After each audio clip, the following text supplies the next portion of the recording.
Oke, ini dari NS Aviatin Escape. Produk tudung berapa kandungan ionnya ya? Tahannya sumur hidup juga ya. Oke, jadi untuk kandungan ion negatifnya itu kisaran dari 1.000 sampai dengan 2.000 untuk nanotudung dan nanotopi ya, sama-sama kurang lebih seperti itu. Dan untuk kandungannya itu karena kita menggunakan teknologi nano, jadi dia seumur hidup, tergantung dari perawatannya. Kalau dia masukin ke mesin cuci, nah itu dia kandungannya akan hilang. Seperti itu, Bu. Terus,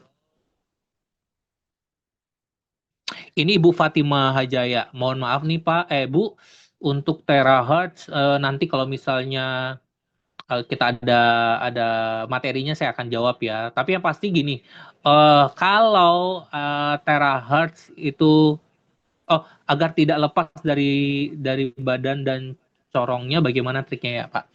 Aduh, itu agak susah ya karena emang tidak ada penghambatnya gitu. Karena kalau dikasih penghambat nanti yang ada meleleh gitu, Bu. Makanya kenapa dikasih kaca begitu sih, Bu. Untuk Ibu Sumiati, usia berapa kalau anak-anak yang gunakan nanotudung dan nanotopi itu bisa digunakan semua usia sih, selama kepalanya cukup. Terus kalau misalnya kepalanya kecil gimana, Pak? Bisa di-adjust dengan cara dijahit seperti itu.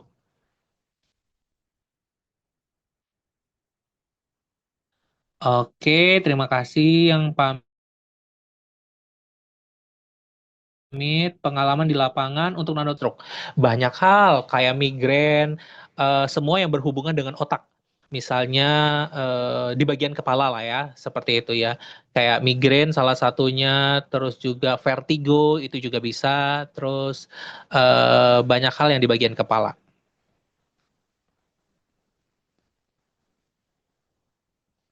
Sering lepas Pak dan kacanya pecah separoh. Wah, mungkin nanti saat Ibu boleh WA saya, nanti saya bantu penjelasan ya, karena kalau untuk saat ini kita jelasinnya nanotudung dan topi. Ibu Bidan Dewi Aceh, mau nanya kalau dulu satu PV kan 20.000. Kalau beli PV, satu PV-nya 20.000. Tapi kalau kita jual PV-nya ke orang lain, satu PV-nya dulunya 17.000, sekarang 15.000. Begitu. Berarti 100 PV 2 juta. Kalau sekarang 100 PV berapa, Pak? Tetap 100 PV-nya itu 2 juta, sama. Kalau ibu beli PV, satu PV-nya 20.000. Tapi kalau ibu punya PV banyak nih, ibu mau ngejual ke orang lain, maka pas saat dijual, harganya jadi turun, harga PV ibu. Makanya jangan dijual, gitu saran saya. Jadi yang dilakukan adalah posting aja, biar bonusnya tetap jalan terus. Gitu. Terus dari cara pencairannya gimana? Jual produknya, nanti ibu dapat duitnya deh. Gitu. Ibu Widiati, maaf Pak, mau tanya ini kebanyakan yang tanya reaksi nanotudung sepertinya apa ya? Saya susah menjelaskannya. Sebenarnya sama seperti tudung pada umumnya. Jadi sebenarnya kalau dia ada permasalahan di kepala, pasti reaksinya akan berbeda-beda gitu. Jadi tergantung dengan sakitnya gitu ya. Tapi yang pasti dia akan ngerasa nyaman dan ngerasa enak begitu makan nanotudung. Seperti itu, Bu. Adikwa Ikhwan. Pak, kalau untuk otak anak apa bisa terutama untuk kekuatan? Kalau untuk otak anak-anak apa bisa? Terutama untuk kekuatan. Maksudnya daya ingat kali ya, kekuatan daya daya ingat otak anak gitu ya. Yes, bisa banget karena bisa. Jadi untuk nanotudung dan nanotopi ini bisa banget untuk hal tersebut ya karena bisa membantu apa namanya ya mencegah terbentuknya sel kanker terus juga bisa mana sebentar.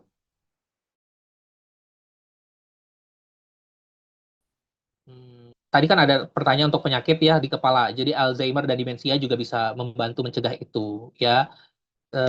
Bisa membantu daya ingat seperti itu. Jadi kalau untuk anak-anak bisa saran saya bisa dilengkapi juga Pak dengan tambahan vitamin dan mineralnya seperti itu.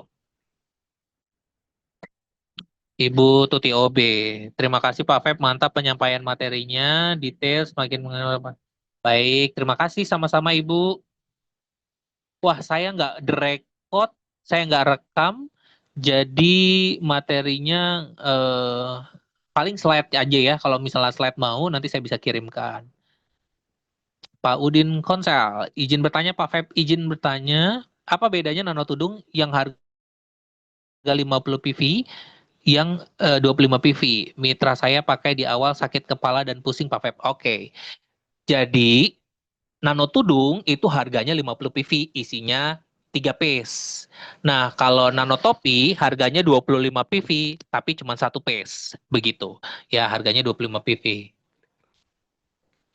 Terus mitra saya pakai di awal sakit kepala dan pusing, Pak. Benar. Jadi setiap orang tuh pasti beda-beda sih sebenarnya. Nah, salah satunya ini gitu ya. Jadi dengan make nanotudung dan nanotopi di awal itu dia ngerasa kayak sakit, ngerasa kayak ditusuk-tusuk, ngerasa sakit kepala, pusing, itu karena kandungannya sedang bekerja di dalam kepalanya tadi. Seperti itu. Boleh Ibu Sumiati untuk minta slide-nya atau materinya nanti Ibu bisa WA saya. Bapak Ibu yang belum tahu nomor WA saya, boleh di WA aja.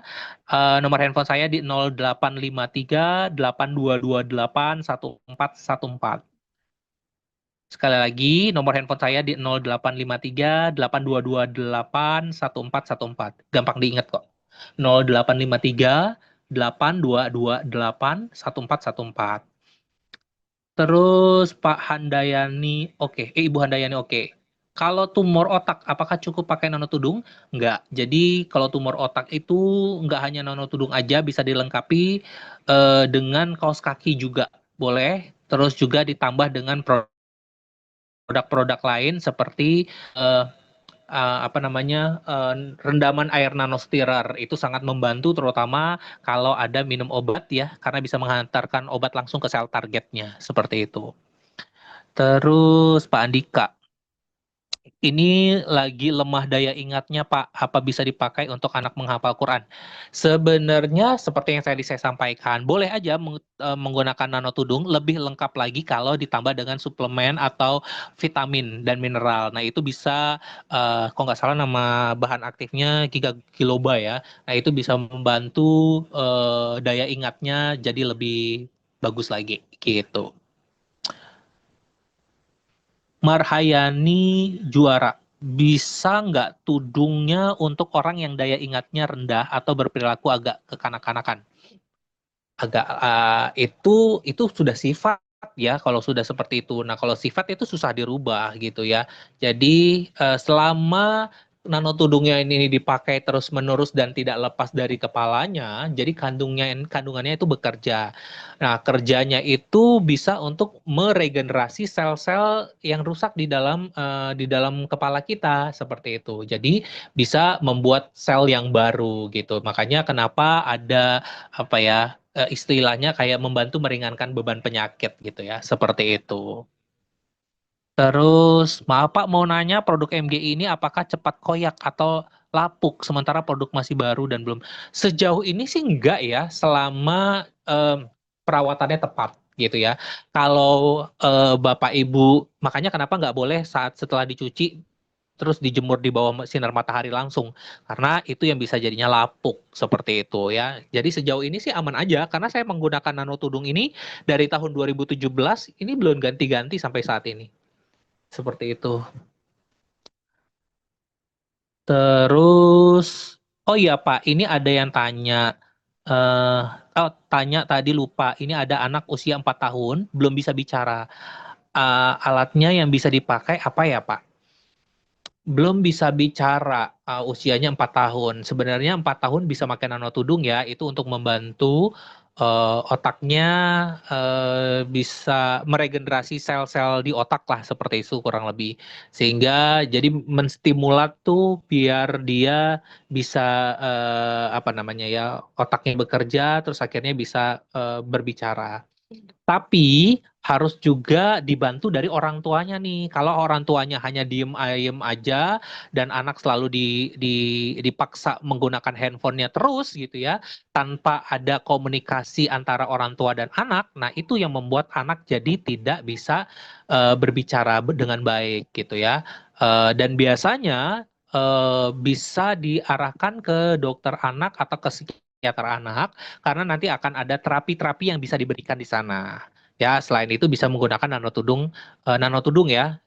Kalau nanotopi takutnya kebesaran. Kalau nanotudung dia kayak ada seperti kayak karet, jadi merekat seperti itu, seperti yang dipakai sama Pak Yose saat ini. Ini kan nanotudung tuh. Nah itu merekat sekali, itu pas banget gitu. Jadi untuk anak-anak bisa dibandingkan dengan nanotopi. Saran saya sih nanotudung aja.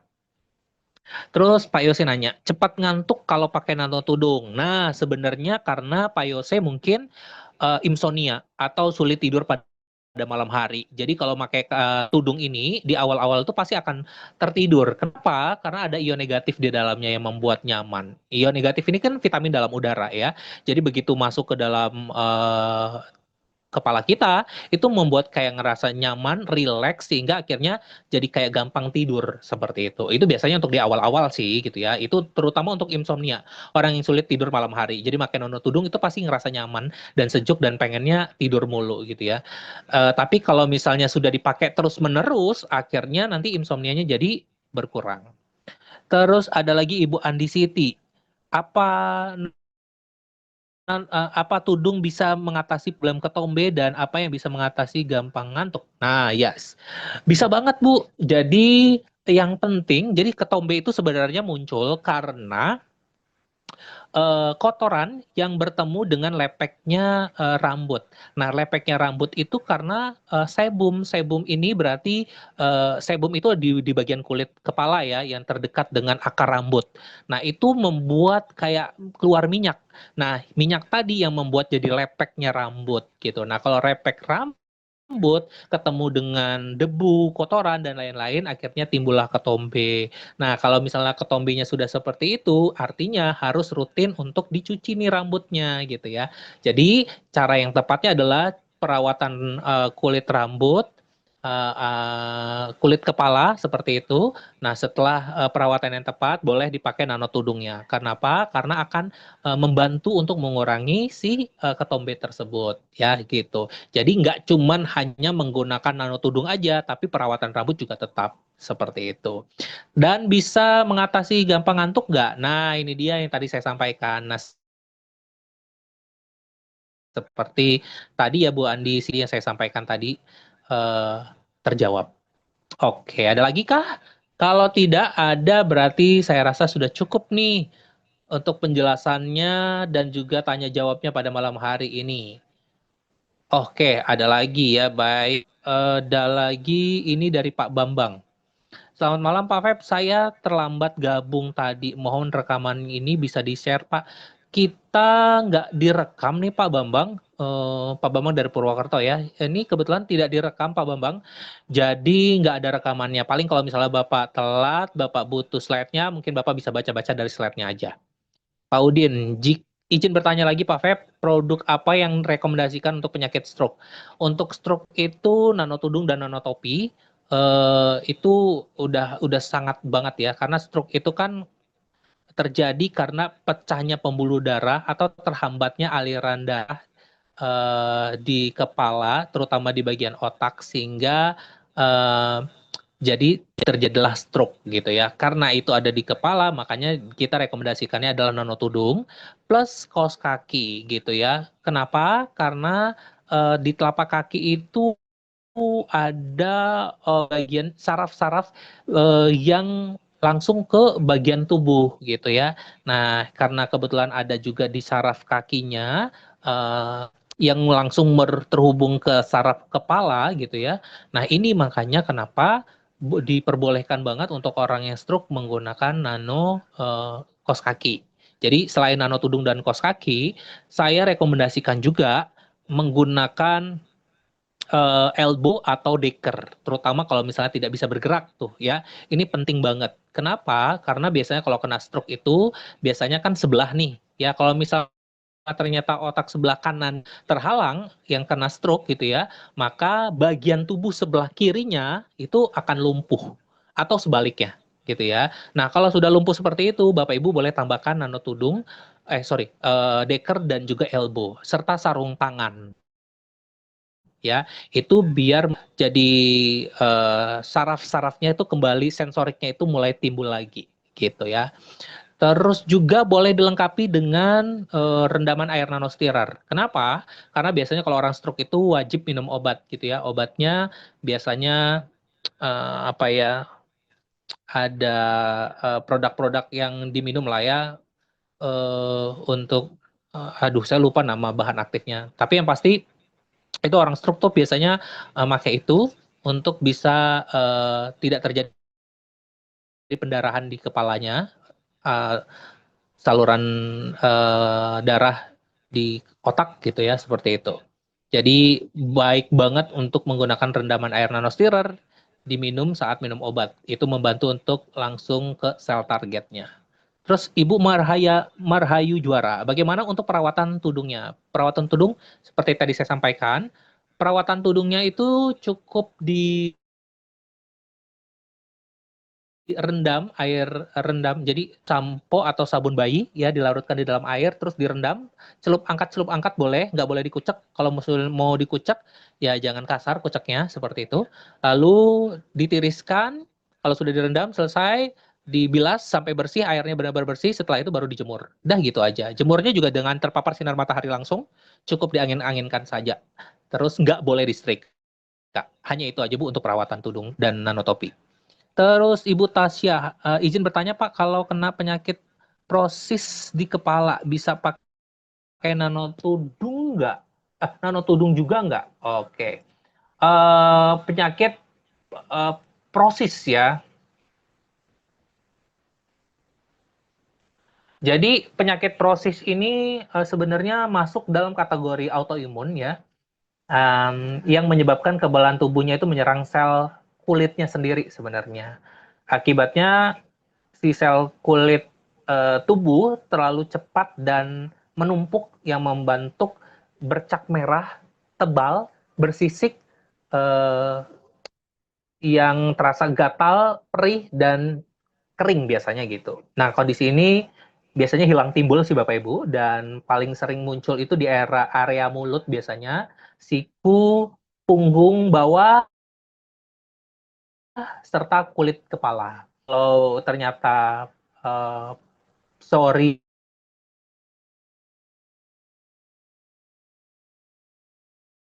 dibantu menggunakan nanotudung ya, nanti dilengkapi dengan rendaman air nanostirer yang bisa dipakai untuk mandi juga boleh seperti itu. Dan kalau misalnya ada obat-obatan yang diberikan oleh dokter, boleh uh, memakai air nanostirernya untuk diminum seperti itu. Terus juga Pak Yose, makanya takut rutin pakai nanotudung karena mengurangi waktu prospek mau tidur aja. Nggak gitu juga, Pak. Itu malah justru yang salah nih menurut saya. Jadi penggunaan nanotudung yang rutin, kalau Bapak nggak begadang dengan rutinitas tidur yang tepat, maka akan menghilangkan insomnia-nya, Pak. Sehingga Bapak nggak akan tidur-tidur lagi. Begitu, Pak Yose. Ya. Jadi penggunaannya tepat dan kurangi tidur malamnya itu akan membantu sehingga waktu prospeknya nggak akan terganggu saat menggunakan nanotudung. Gitu. Ibu Andi Siti Aisyah, kalau penderita jantung pakai apa? Sama sama seperti nanotudung. Jadi sama seperti nanotudung, sama seperti stroke. Jadi menggunakan nanotudung dan kaos kaki, tapi dilengkapi juga dengan masker wajah yang bisa ditempelkan di bagian dada terdekat dengan jantung atau pakai brapet kalau untuk yang wanita seperti itu.